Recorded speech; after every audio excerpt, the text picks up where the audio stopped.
Hi, my name's Peter Isherwood. My pronouns are he and him. I'm a Paralympian for Paris 2024. It's been a long journey, I guess, and starting with wheelchair rugby and pushing and ended up playing table tennis just with some friends and got really excited about it, fell in love with it, and started training and practicing. We are at the Richmond Olympic Oval, which is a legacy building from 2010, and I've actually been kind of playing and training here for a long time, and it's a nice facility.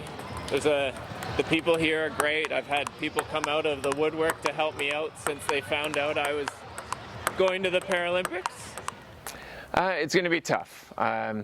It's definitely going to be tough, but I think my head's in the right space. I'm going in with good expectations of where I'm at. So I'm trying to remove the pressure a little bit, and getting to the Paralympics as a wheelchair table tennis player is a huge feat in and of itself. Ultimately the game is the same, just the difference is the mobility and how we can move. So oftentimes when you're playing into the shoulder or into the elbow, which is also a weak point in the able-bodied game, we can't move out of the way. So we can't step around and attack with a forehand or move. So we have to contort a little bit or find varying ways to play that. And also, as you can see, my hand is strapped. So with certain classifications and different disability, so I can't really change my grip or adjust that. So it's more about finding creative and inventive ways to return the ball.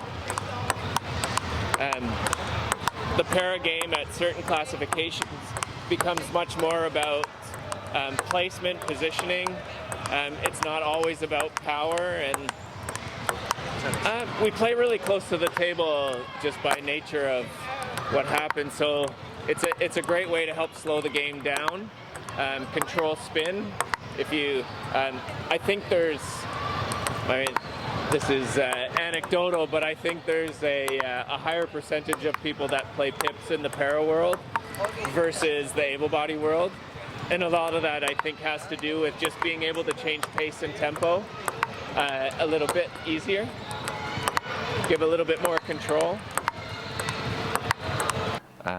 I actually just had a call from Ian, one of our standing para players who's been involved with Table Tennis Canada for a long time, and he just reached out to say congratulations and how excited and happy he was for me, and he just said, go and do all the things you know how to do and don't try to get fancy.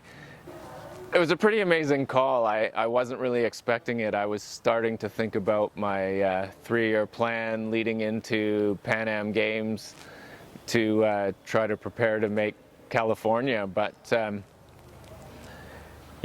don't cry a lot, but it was I shed a couple tears. It's a pretty amazing feeling to get that call. So I don't have a lot to say about it other than it was pretty exciting.